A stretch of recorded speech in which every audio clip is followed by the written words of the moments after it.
Graças e paz a todos os irmãos e irmãs acompanhando o nosso culto online aí das suas casas. Sejam todos bem-vindos a esse culto. Que o Senhor possa lhes abençoar aí de onde vocês estejam. Eu gostaria que vocês abrissem as suas Bíblias ou os seus celulares, assim como eu, lá em Salmos 33, do versículo 1 até o versículo 3. Salmos 33, do versículo 1 ao versículo 3.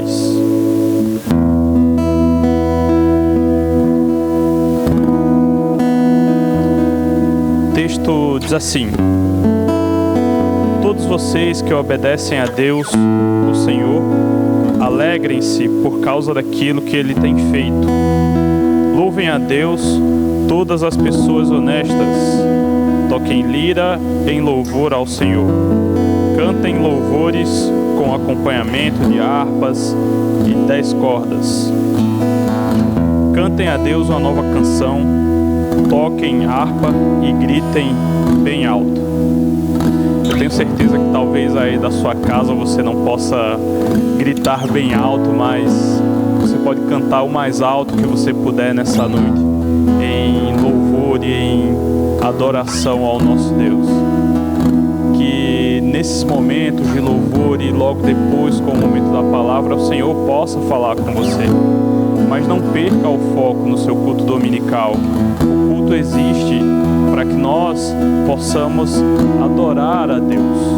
Ele é o alvo da nossa adoração. É para Ele que nós estamos aqui nessa noite. Então que você possa direcionar toda a sua afeição, toda a sua emoção, toda a sua inteligência, todo o seu amor ao Senhor nesse momento.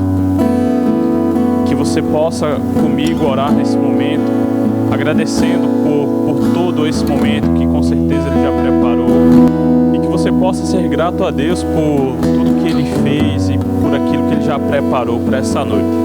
Amém? Oremos então. Deus, nós te agradecemos porque Tu és um Deus bondoso, um Deus gracioso, um Deus misericordioso, e nessa noite nós estamos aqui para cultuar o Teu nome, Senhor. Cada um em suas respectivas casas, em família, mas nós sabemos que o Senhor recebe o nosso louvor, recebe a nossa adoração, mesmo que nós estejamos em pequenos grupos. Então nós queremos ser gratos a Ti essa noite, por tudo aquilo que o Senhor tem feito por nós, por tudo aquilo que o Senhor já fez por nós e por tudo aquilo que o Senhor ainda fará. Nós somos gratos por quem Tu és, Deus. Nós também somos gratos porque o Senhor é tão bom que preparou uma palavra nessa noite para que o nosso espírito possa ser alimentado. E eu tenho certeza que essa palavra será de grande alimento para a Tua igreja, Deus. Nós somos extremamente gratos por isso, porque o Senhor tem derramado da Sua misericórdia sobre a Sua igreja. Então que nesses momentos, ó Deus, o Senhor possa receber o nosso louvor, à medida em que nós também somos cheios de Ti, Deus. Nós Te agradecemos por isso e em nome de Jesus Cristo, nosso Senhor e Salvador, nós dizemos amém, Deus. Amém. Estamos aqui, Senhor,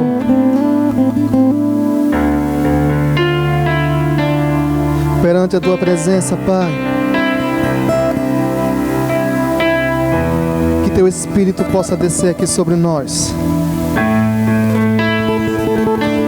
Declaramos que o Senhor é santo, que Tu és Deus, que és o Senhor de nossas vidas.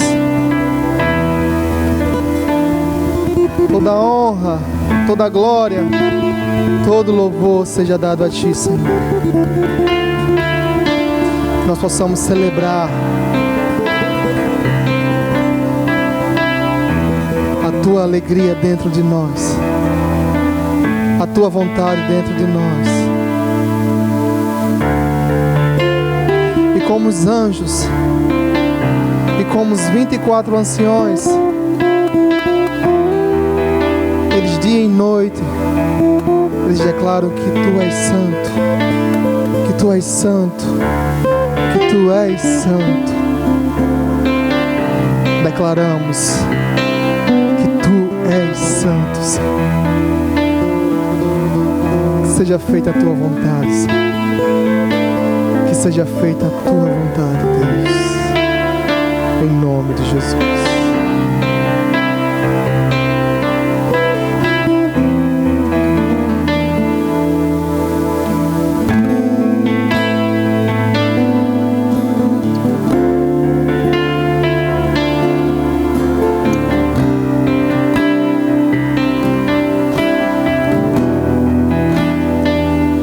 Eu não conheço outra canção que lhe descreva em perfeição. Eu não conheço outra canção que lhe descreva em perfeição.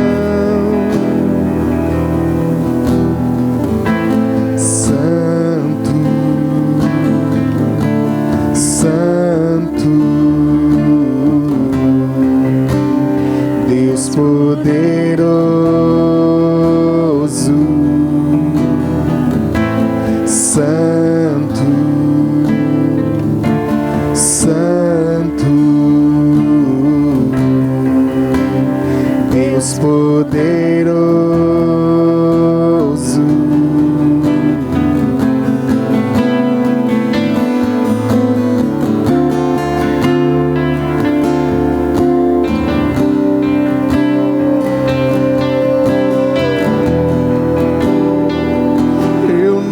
Conheço outra canção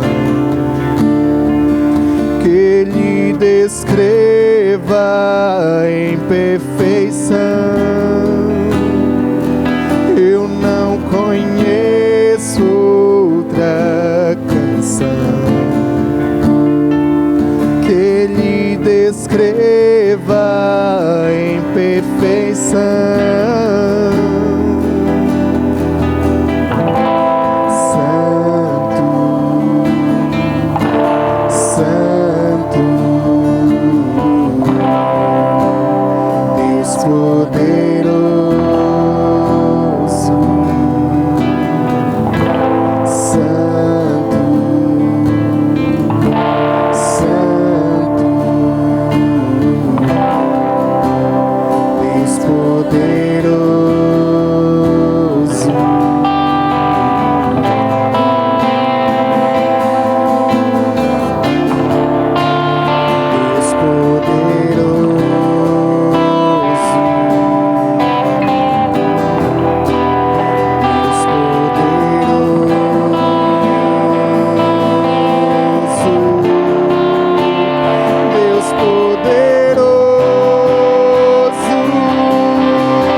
Maranata.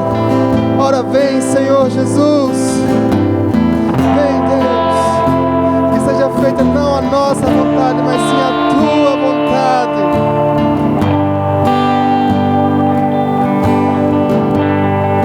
Deus, esteja presente dentro de nós. Ansiamos, nossa alma anseia por ti, nós temos sede, fome de ti.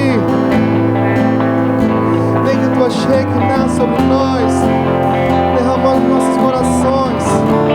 Nunca deixe faltar nada, nunca deixe faltar nada, porque tu és o nosso pastor e nada nos faltará. Que a tua presença nunca falte na nossa casa, na nossa vida, nas nossas famílias, Deus. Vem, Senhor, vem com o teu Santo Espírito e nos enche, e nos enche, e nos enche, Deus. Deus poderoso, Senhor.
Que eu cantasse 1000 canções e elucidasse 1000 razões, nada disso seria maior do que apenas um relance do teu olhar, apenas um toque das tuas mãos, apenas um sopro da tua boca, ó Deus.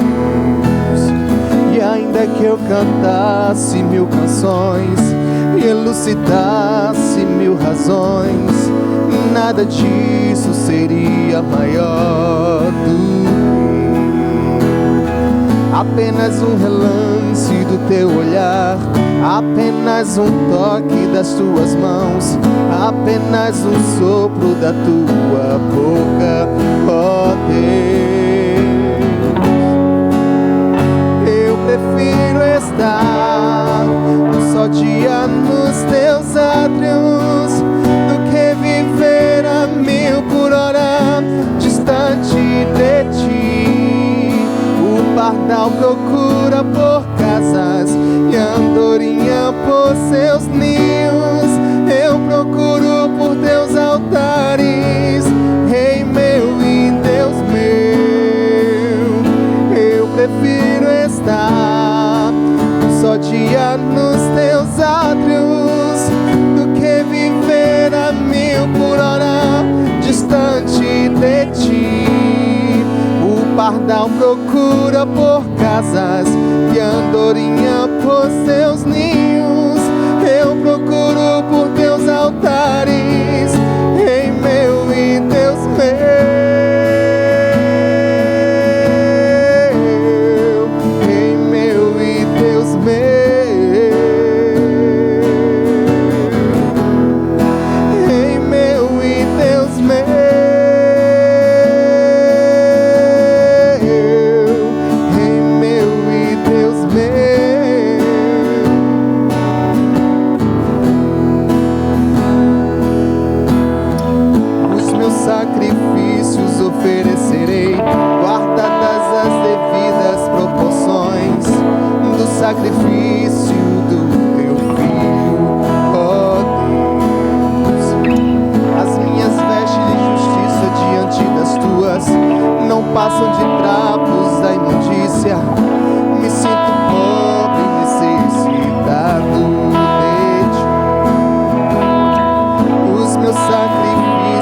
oferecerei, guardadas as devidas proporções do sacrifício do teu filho, ó Deus. As minhas vestes de justiça diante das tuas não passam de trapos da imundícia. Me sinto pobre, necessitado de ti. Eu prefiro estar um só dia nos teus átrios do que viver a mil por hora distante de ti. O pardal procura por casas e a andorinha por seus ninhos. Eu procuro por teus altares, Rei meu e Deus meu. Eu prefiro estar um só dia nos teus átrios do que viver a mil por hora distante de ti. O pardal procura por casas e a andorinha por seus ninhos. Eu procuro por teus altares, Rei meu e Deus meu. Rei meu e Deus meu. Rei meu e Deus meu. Rei meu e Deus meu.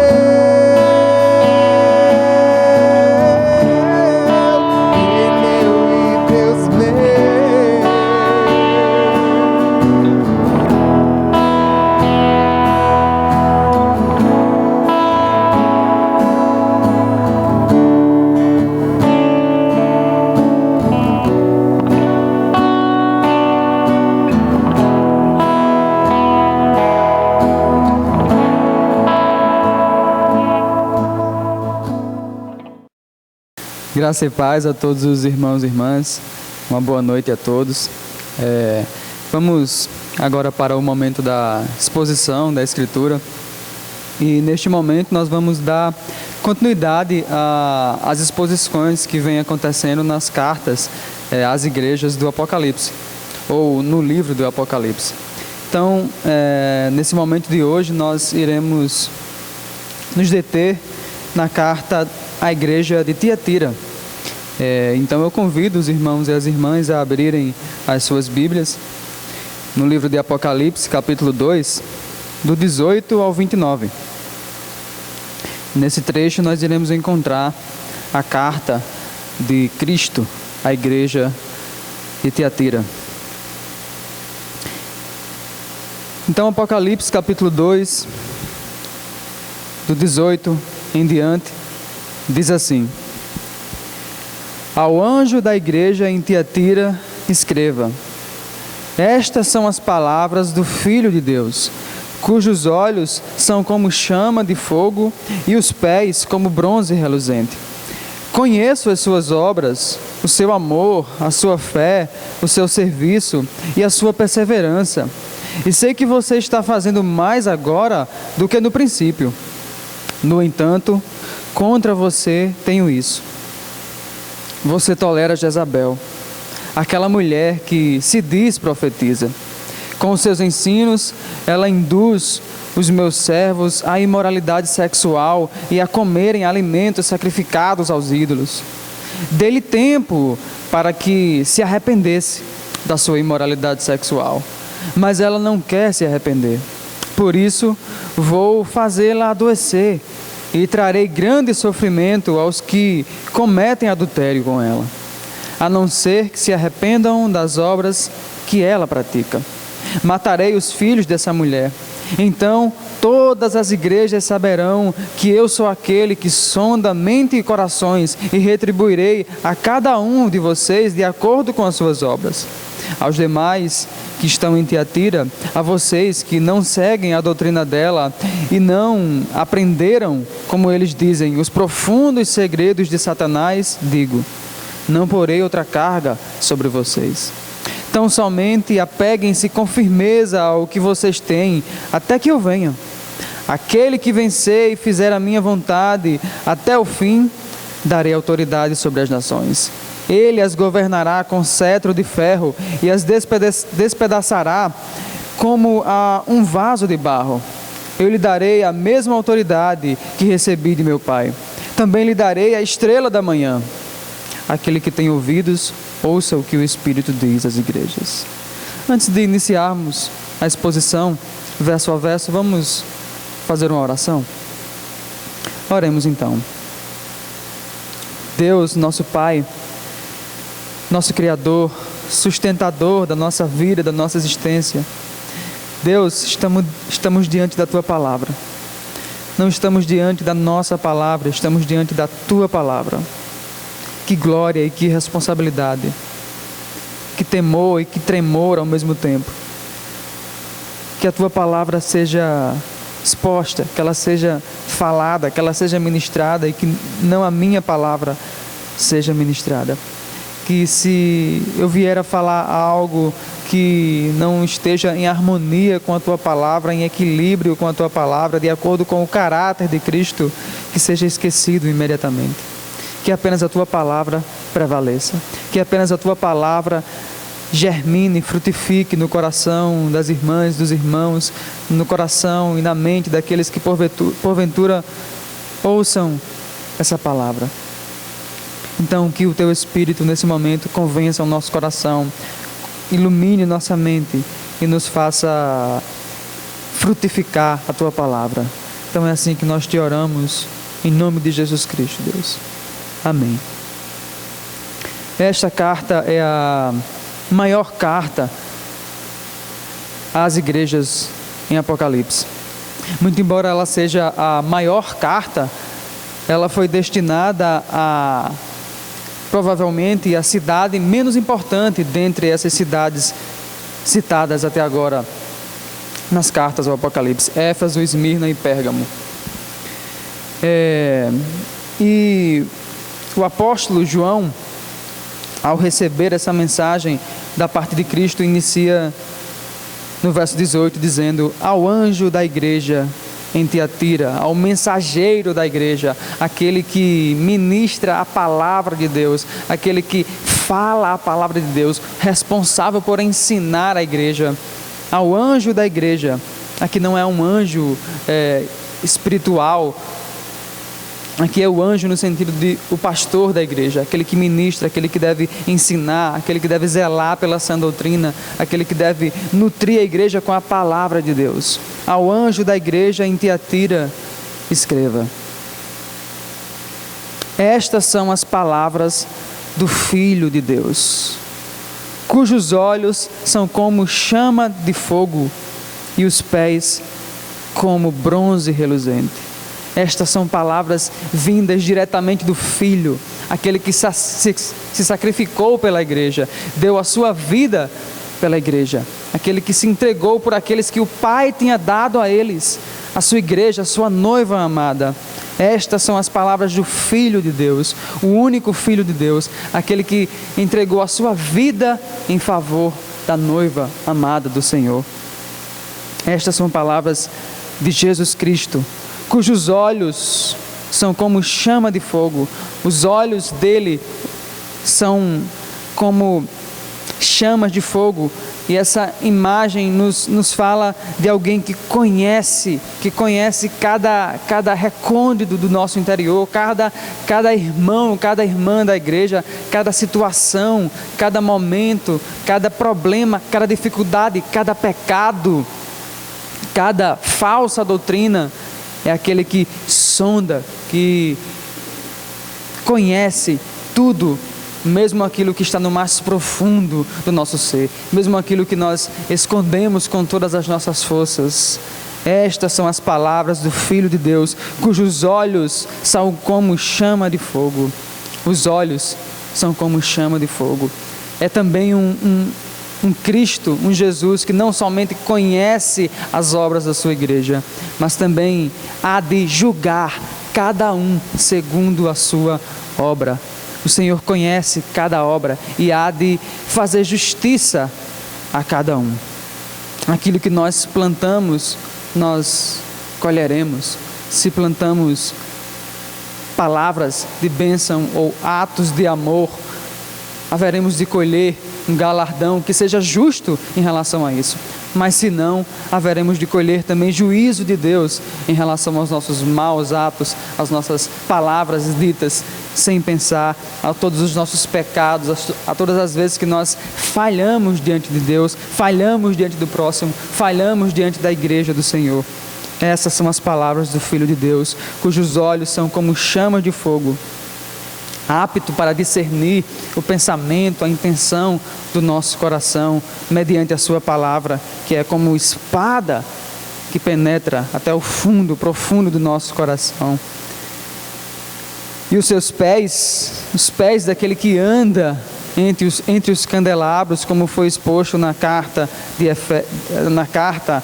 à igreja de Éfeso, os pés daquele que caminha, que conhece, que se relaciona com cada membro, cada irmão, cada irmã da sua igreja, aquele que se relaciona com a noiva, aquele que ama a noiva, ele há de proferir as seguintes palavras à igreja de Tiatira: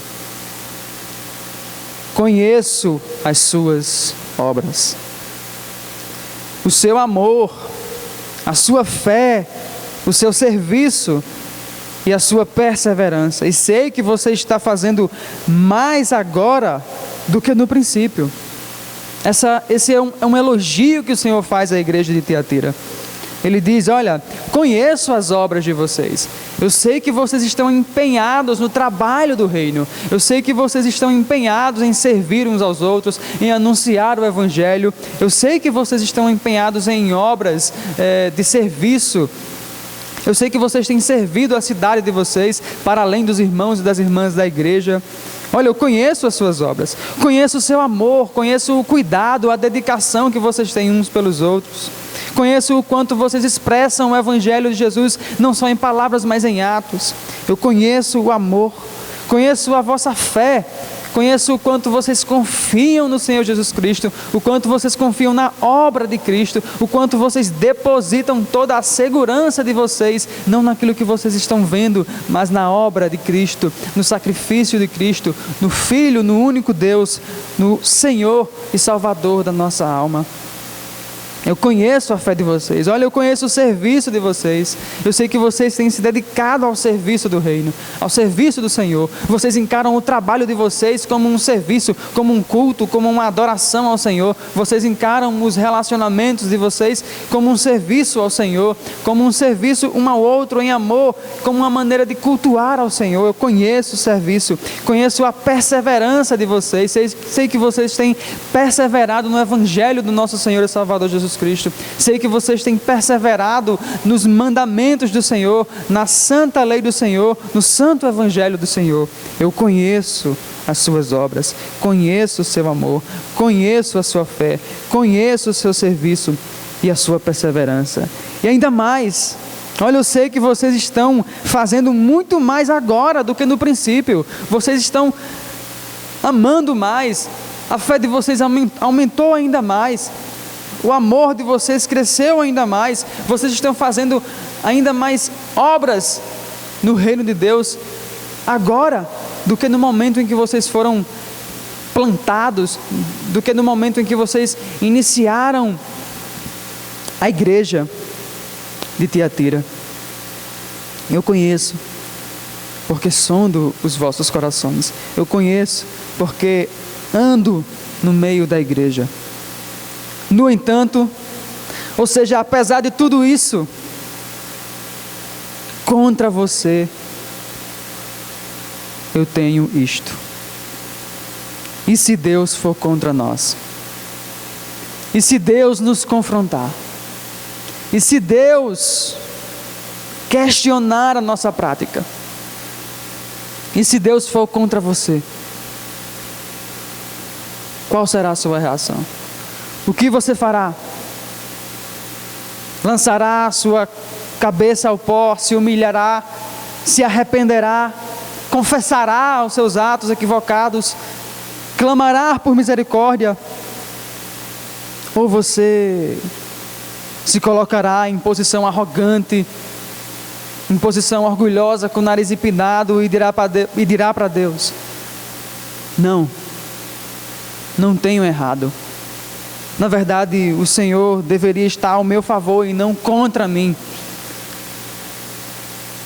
O que você fará se Deus for contra você?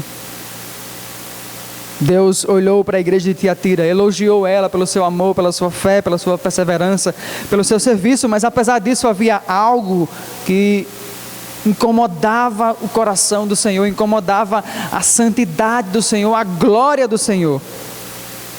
Então Deus diz, apesar de tudo isso, apesar de reconhecer o que vocês têm feito, tenho algo contra vocês. O que seria isto? Veja no verso 20. Você tolera Jezabel, aquela mulher que se diz profetiza. Com seus ensinos, ela induz os meus servos à imoralidade sexual e a comerem alimentos sacrificados a ídolos. Vocês toleram uma mulher que se diz profetiza. Veja, ela não era de fato uma profetisa. Ela não era de fato uma mensageira do Senhor. Ela não era de fato alguém que proferia a palavra do Senhor. Ela se dizia profetiza. Ela queria ser profetisa, ela achava que era profetisa, mas não era. E vocês toleram Jezabel, vocês toleram algo intolerável, toleram uma falsa profetisa, toleram alguém que dissemina falso ensino, toleram alguém que dissemina uma falsa doutrina, tolera alguém que não está se importando com a sã doutrina, com um alimento saudável para a igreja, que não está se importando se a igreja cresce bem para a glória do Senhor, ou se cresce para a infâmia do reino de Deus. Vocês toleram Jezabel. Jezabel aqui é uma referência àquela Jezabel do Antigo Testamento, que se tornou a esposa do rei Acabe, e que desviou Israel no culto a outros deuses, como a Baal. Ela não era uma israelita, ela não era uma mulher judaica, ela não servia ao Senhor, e Acabe mesmo assim a tomou como esposa, a tornou alguém importante dentro de Israel, e ela influenciou ele, levou ele à prostituição, a se prostituir ante outros deuses, a adorar outros deuses, sobretudo Baal. Então, provavelmente, o nome dessa profetisa aqui da igreja de Tiatira não era exatamente Jezabel, mas o apóstolo João faz referência a ela porque seria de fácil entendimento para a igreja de Tiatira identificar ela, saber o que essa profetisa ensinava, assemelhando ela a Jezabel do Antigo Testamento. Os irmãos podem conferir um pouco do relato da história de Jezabel em 1 Reis 16 e em 2 Reis 9. Mas o ponto é que o texto diz que essa mulher, que se dizia profetisa, que não era profetisa de fato, estava sendo tolerada. A igreja estava tolerando. Veja, como é possível algo desse tipo? Uma igreja que praticava o amor, o cuidado uns para com os outros, que tinha uma fé firme no Senhor, que servia ao Senhor, que era perseverante no Senhor, tolerar uma falsa profetisa, alguém que se dizia profetisa, mas que na verdade não era. Como a igreja foi capaz de tolerar o intolerável? Tenho contra ti que toleras Jezabel, que permites que ela continue com as suas supostas profecias, os seus ensinos, induzindo os servos, as irmãs e as irmãs da igreja de Tiatira à imoralidade sexual e a comerem alimentos sacrificados a ídolos. Eles continuavam permitindo. Veja, alguém pode de repente dizer que não devemos julgar a palavra que está sendo dita, não devemos interromper, não devemos fazer isso.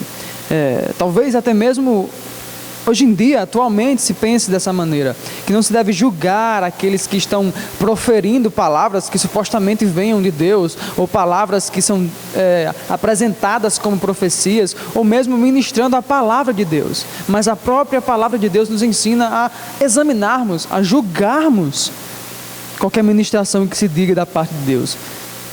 Veja 1 Coríntios, capítulo 14, o versículo 29.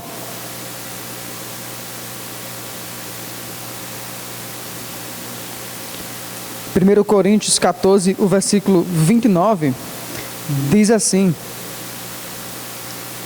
tratando-se de profetas, falem 2 ou 3, e os outros julguem cuidadosamente. Isso mesmo, julguem cuidadosamente o que foi dito.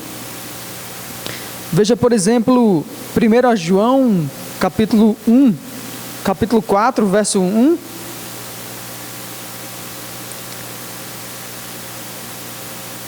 Que diz: amados, não creiam em qualquer espírito, mas examinem ou julguem os espíritos para ver se eles procedem de Deus, porque muitos falsos profetas têm saído pelo mundo. Julguem, examinem aquilo que se diz espiritual, aquilo que se afirma enquanto profecia, enquanto palavra de Deus.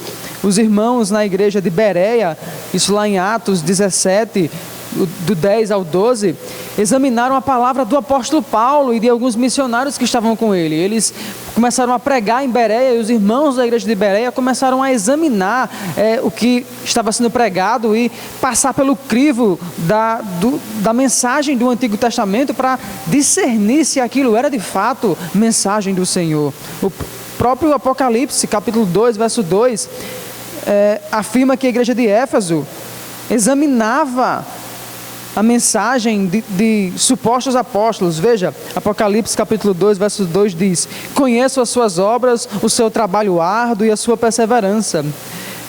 Sei que você não pode tolerar homens maus, que pôs à prova os que se dizem ser apóstolos, mas não são. Então, a igreja, ou melhor, a Escritura nos ensina, nos exorta, nos insta a examinar, a avaliar, a passar pelo crivo da Escritura todo e qualquer ensino, toda e qualquer suposta profecia deve passar pelo crivo da Escritura. Não deve ser aceita livremente, mas passar pelo crivo da sã doutrina, da santa lei do Senhor e do santo evangelho do nosso Senhor e Salvador Jesus Cristo. Então, nenhum falso ensino deve ser tolerado, nenhuma sã doutrina deve ser tolerada. Eu sei que isso é difícil de falarmos e de entendermos na nossa cultura atual, que prega uma tolerância a exatamente tudo. Tudo deve ser tolerado, não importa se está errado, se está certo, tudo deve ser tolerado. Mas a Escritura está nos ensinando que aquilo que é errado, aquilo que vai de encontro direto à sã doutrina, à santa lei do Senhor, ao evangelho do nosso Senhor e Salvador Jesus Cristo, aquilo que fere a santidade de Deus, aquilo que machuca a igreja, aquilo que alimenta a igreja ao ponto de ela perder a sua saúde, deve ser rejeitado, não deve ser tolerado. E a igreja de Tiatira estava sendo repreendida porque estava tolerando uma suposta profetisa. Com seus ensinos, ela estava induzindo a igreja à imoralidade sexual e a comerem alimentos sacrificados aos ídolos. Eu iniciei falando que a igreja de Tiatira estava numa cidade, uma cidade obviamente chamada de Tiatira, e essa cidade era considerada, ou é considerada, por alguns historiadores, arqueólogos e alguns teólogos, como uma cidade de importância um pouco menor em relação às outras 7 cidades. Ela não tinha templos tão grandes, tão suntuosos como tinha Éfeso, por exemplo, o templo à deusa Diana, como tinha Pérgamo, o templo de adoração ao imperador. Ela não tinha academias ou escolas de filosofia reconhecidas, conhecidas, divulgadas dentro da cultura romana ou da cultura greco-romana. Ela era basicamente uma cidade comercial, uma cidade de passagem, de transição, de negócios. Era uma cidade pequena comparada com as outras cidades. Em contrapartida, sua carta é a maior. A carta à igreja de Tiatira é a maior. E essa cidade envolvida com atividades comerciais que lidavam com bronze, com linho, enfim, elas se organizavam em grupos ou talvez em algo como os nossos sindicatos, os sindicatos que existem hoje em dia, em grupos de trabalhadores, e cada grupo tinha o seu digamos, o seu padroeiro, ou o seu Deus protetor, o seu santo protetor. E eles realizavam festas, cada sindicato realizava festas, frequentemente festas de negócio, mas que acabavam lá para o seu fim, né, acabavam com um tom de imoralidade sexual, de práticas de adultério, de práticas equivocadas quanto à sexualidade. E eles também dedicavam alimentos, né, usavam alimentos como um item litúrgico, um item para ser oferecido ao seu Deus ou ao seu padroeiro, entre aspas, né? E o ensino da Jezabel envolvia essa questão. Olha, vocês cristãos da igreja de Tiatira, vocês são comerciantes, vocês trabalham com diversos outros trabalhadores, vocês fazem negócios com eles e vocês se reúnem em espécies de, entre aspas, sindicatos. E não tem importância vocês se envolverem com esses sindicatos, com o trabalho de vocês, ao ponto de ferir a santidade de Deus, ao ponto de praticar imoralidades sexuais nas festas, ao ponto de oferecer alimento a outros deuses e a ingerir esse alimento como um meio de culto a outros deuses.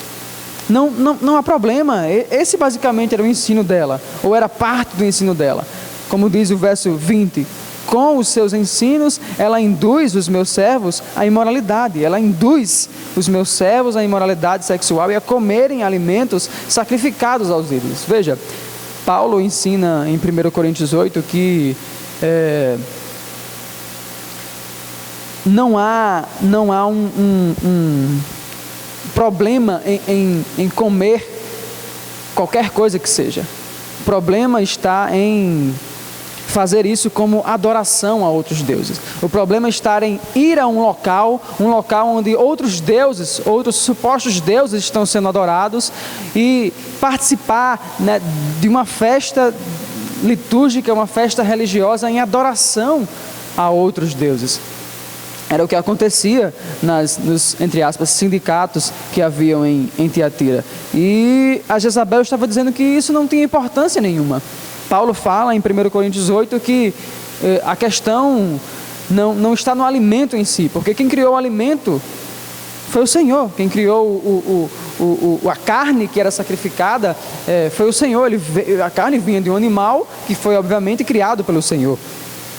Então a questão não estava no comer em si, estava na dedicação religiosa a outros deuses. Muito embora não houvessem outros deuses, porque só há um Deus, Paulo fala. O problema é que se só há um Deus e há culto a outros deuses, esses outros deuses na verdade não são deuses, são demônios. Então quando eu estou adorando a outros deuses em rituais religiosos, comendo carnes sacrificadas a ídolos, eu estou na verdade participando de um culto ao maligno, de um culto aos demônios. E a mensagem, o ensino da Jezabel envolvia essa mistura da sã doutrina com aquilo que a gente chama hoje em dia de mundanismo, com o mundo, com os elementos pecaminosos da cultura. Então ela estava induzindo os irmãos e as irmãs a isso.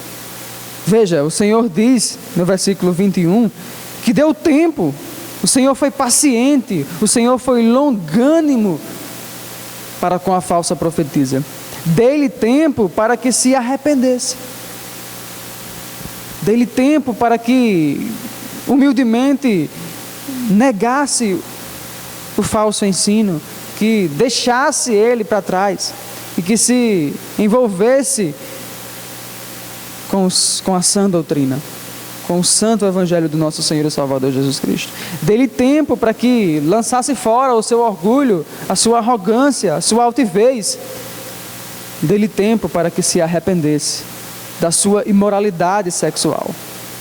Ela não só induzia os irmãos e as irmãs da igreja de Tiatira à imoralidade sexual, como ela mesma praticava. Mas ela não quer se arrepender. Ela insiste em manter os seus ensinos. Ela insiste em se manter orgulhosa, altiva. Ela não quer se arrepender. E olha, como diz Gálatas 6, de Deus não se zomba. Não se pode escarnecer, zombar de Deus. Aquilo que a gente planta, a gente há de colher. Por isso, no verso 22, vou fazê-la adoecer. Chega um tempo que a paciência de Deus se esgota. O pecado aumenta e aquele cheiro apodrecido do pecado, do erro, do falso ensino chega às narinas de Deus de uma maneira que a paciência dele se esgota e ele precisa julgar, porque ele é um Deus justo. E se ele de fato é Deus, ele tem que julgar. O seu juízo tem que chegar àqueles que confrontam a santidade do Senhor, aqueles que contaminam a igreja do Senhor, aqueles que prejudicam a noiva do Senhor, aqueles que levam a noiva do Senhor ao mau caminho, aqueles que brincam com a fé dos outros. Chega um momento em que o Senhor precisa julgar, em que os seus olhos como que de fogo, como lemos no verso 18, precisa ser visto. E esse momento haveria de chegar para Jezabel. E é isso que é profetizado ao anjo da igreja de Tiatira. Por isso, vou fazê-la adoecer. Algumas versões diz que o Senhor vai fazer com que ela se prostre ou fique prostrada de cama. E é interessante, isso soa como uma ironia da parte do Senhor. Olha, ela se prostitui, ela pratica adultério, ela induz os irmãos e as irmãs da igreja a isso. Eu vou fazer com que ela fique de cama, no mesmo lugar onde supostamente ela teria os seus prazeres, induziria outro a prática sexual ilícita, a prática sexual imoral. Ela ia ficar adoecida. A cama também tem esse sentido de ser um local para ser um local onde nós reclinamos quando estamos doentes, um leito hospitalar. Então, o Senhor, em razão da sua falta de arrependimento, em razão da sua ousadia, da sua arrogância, do seu orgulho em não se arrepender, o Senhor disse que iria fazer com que ela adoecesse. E traria grande sofrimento aos que cometem adultério com ela, ou aos que traem junto com ela. Traem não somente sexualmente falando, mas traem, adulteram a sã doutrina, o ensinamento correto, a ortodoxia da Escritura. Então, o Senhor haveria de julgar, o julgamento haveria de chegar. Os olhos como que de fogo haveriam de olhar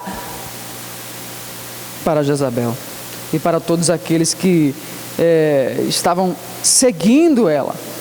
Veja, matarei, no verso 23, os filhos dessa mulher. Então primeiro o Senhor é misericordioso, primeiro o Senhor visa a disciplina. Olha, já que não houve arrependimento, eu irei discipliná-la, eu farei com que ela adoeça.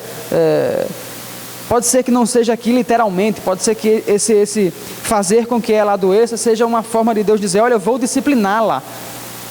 haverei de disciplinar. Se ela não quer se arrepender, se há um falso ensino e esse falso ensino não quer, e a pessoa que profere esse falso ensino insiste em fazer isso, se ela é tolerada, se ninguém a julga, se ninguém passa a mensagem dela pelo crivo da Escritura, se ninguém a confronta, se ela não quer se arrepender, irei discipliná-la. Ela será disciplinada, passará pela disciplina do Senhor. Veja, a disciplina do Senhor é uma forma dele dizer que nos ama, que Ele quer nos corrigir. No entanto, se isso não acontece, então o juízo do Senhor chega às últimas consequências. Matarei os filhos dessa mulher. Ou seja, serão completamente excluídos da comunidade dos santos. Serão completamente deixados à míngua, deixados para que Satanás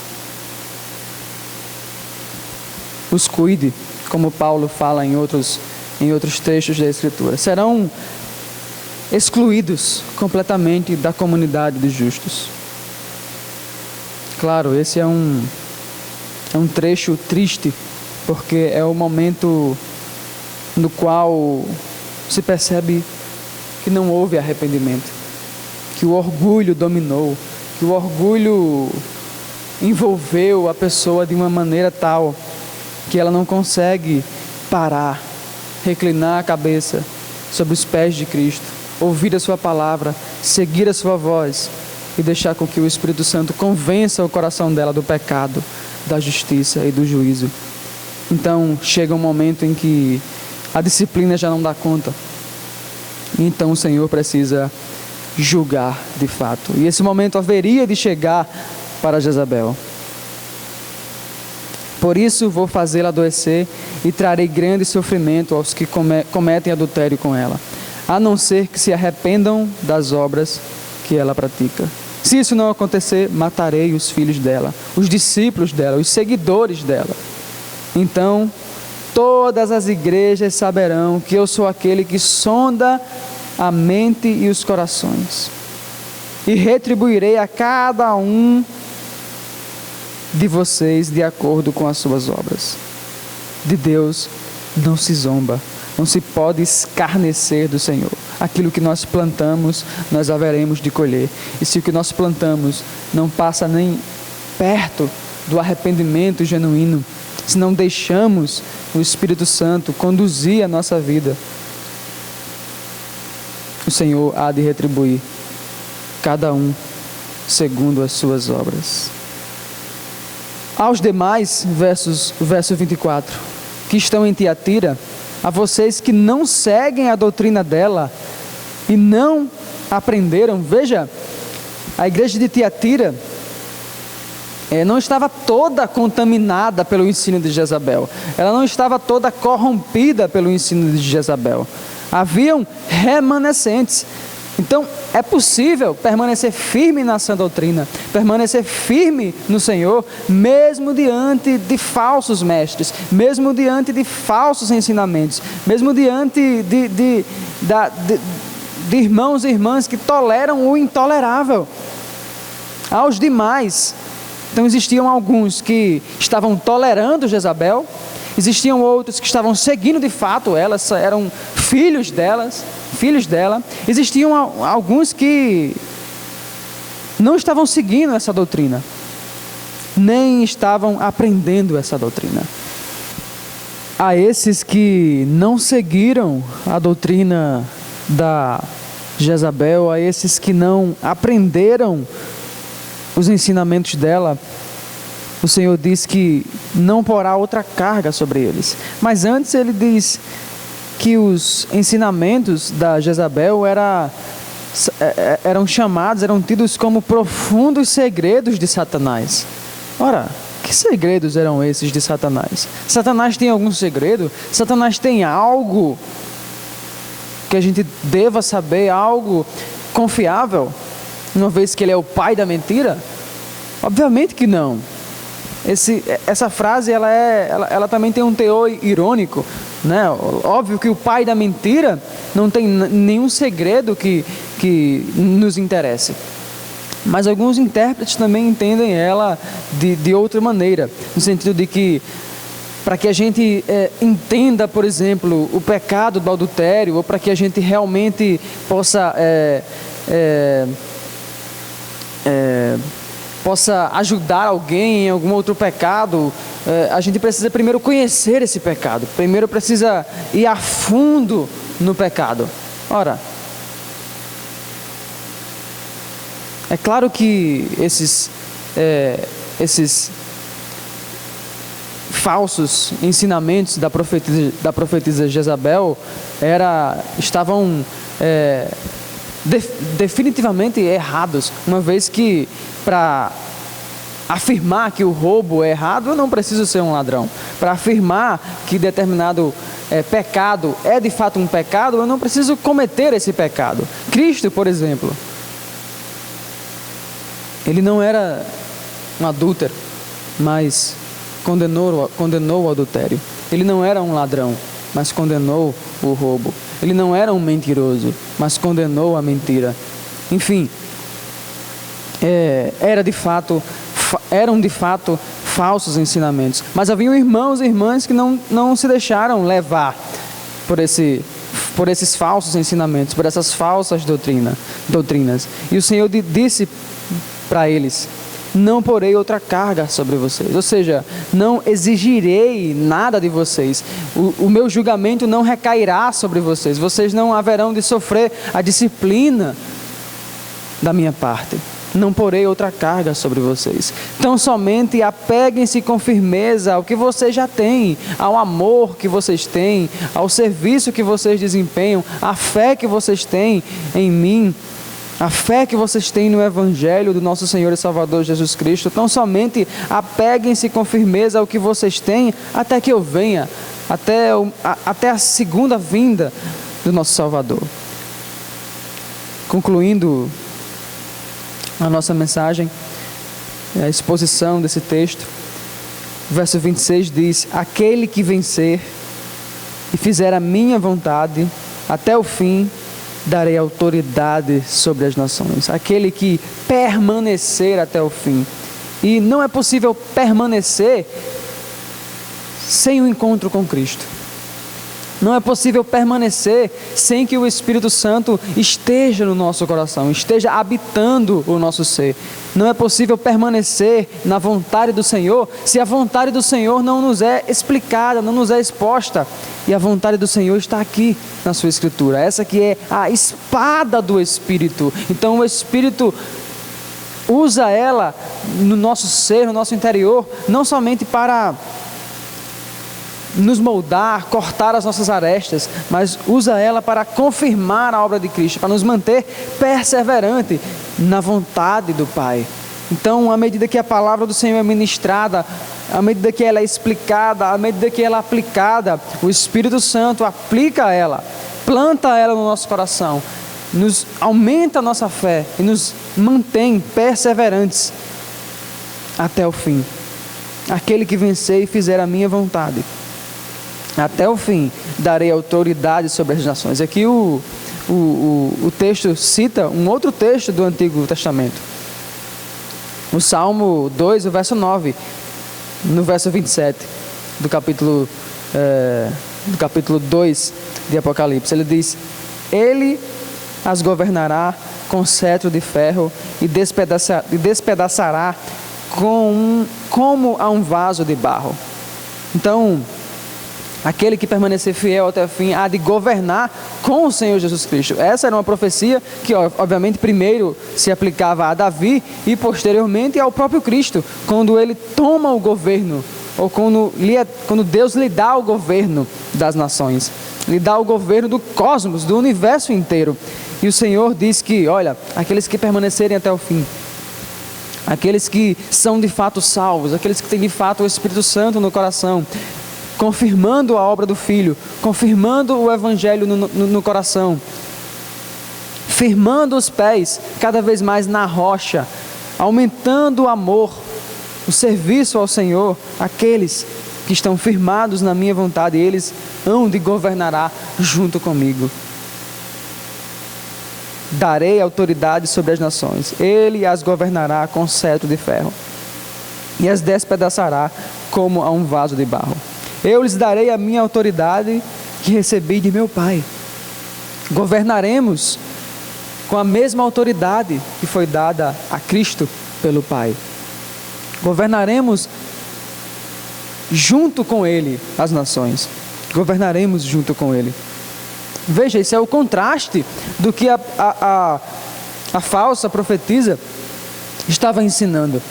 Ela estava ensinando um envolvimento com o mundo. Olha, vocês cristãos que fazem negócio no comércio de Tiatira, vocês devem se envolver com isso. Se envolvam nas festas, não tem problema. Vocês precisam disso. Veja, quando o nosso trabalho ou quando qualquer outra coisa fere o caráter do Senhor, nós devemos ser confrontados, devemos ser questionados pela palavra do Senhor. Mas, na verdade, devemos ser confrontados com a palavra do Senhor para sermos chamados novamente à vontade dEle. Entendermos que devemos fazer tudo aquilo que fazemos como culto ao Senhor, em santidade ao Senhor. Aquele que vencer, porque aquele que vencer, ou seja, aquele que permanecer na vontade do Senhor, há de governar o cosmos, o universo junto com Ele. Eu lhe darei a mesma autoridade que recebi de meu Pai. Também lhe darei a estrela da manhã. A estrela da manhã é o próprio Cristo, mas aqui ela está sendo usada como no sentido de luz e de liderança.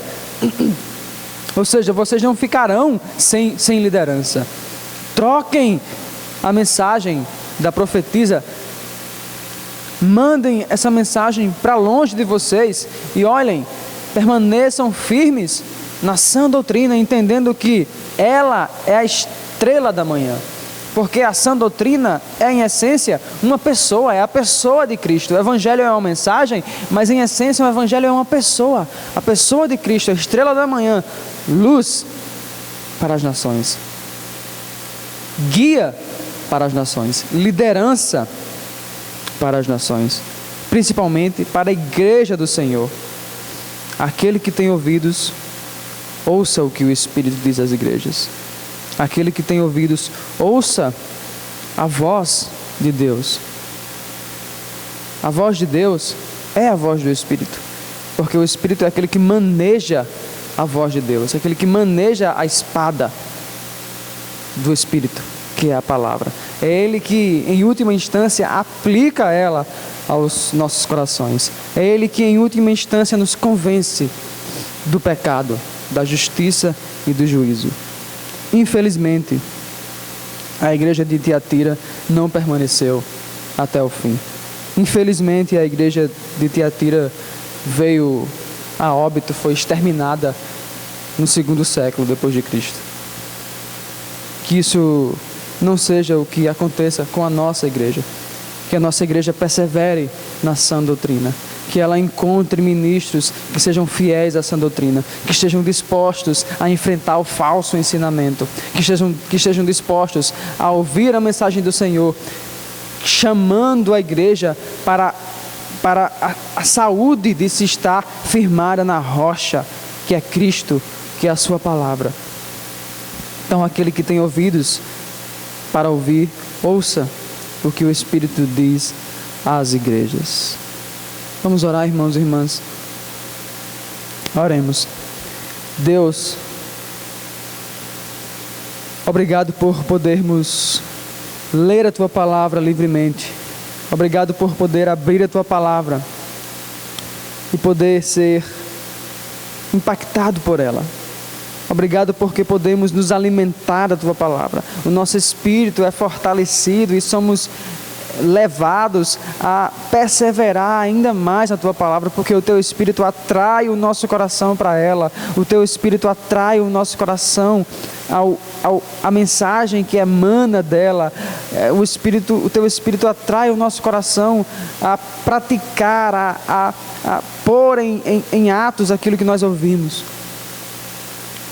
Teu Espírito nos convence do nosso pecado, nos convence que precisamos nos arrepender porque servimos a um Deus justo, nos convence do juízo, nos convence que o Senhor é o único Deus vivo e verdadeiro, porque o Teu Espírito é aquele que confirma a obra do Filho, a obra daquele que governa o universo, governa o cosmos, e haverá de chegar um momento em que seremos levados para também governarmos junto com Cristo. Deus, que o Senhor nos abençoe, nos dê uma semana de proteção, que o Senhor nos dê uma semana na qual o Teu Espírito conforte os nossos corações, que o Senhor dê uma semana na qual sejamos alimentados, não somente fisicamente, Deus, mas também espiritualmente, que a nossa alma seja alimentada, que o Senhor não nos deixe, não permita que nós desanimemos, mas Deus, nos ajude a confiar em Ti, a confiar na Tua vontade, a confiar na Tua soberania, Deus, e a ouvir a Tua voz, nos guiando e nos abraçando com os Teus braços de amor. Então é assim que nós Te oramos e fazemos isso em nome de Jesus Cristo, Deus. Amém.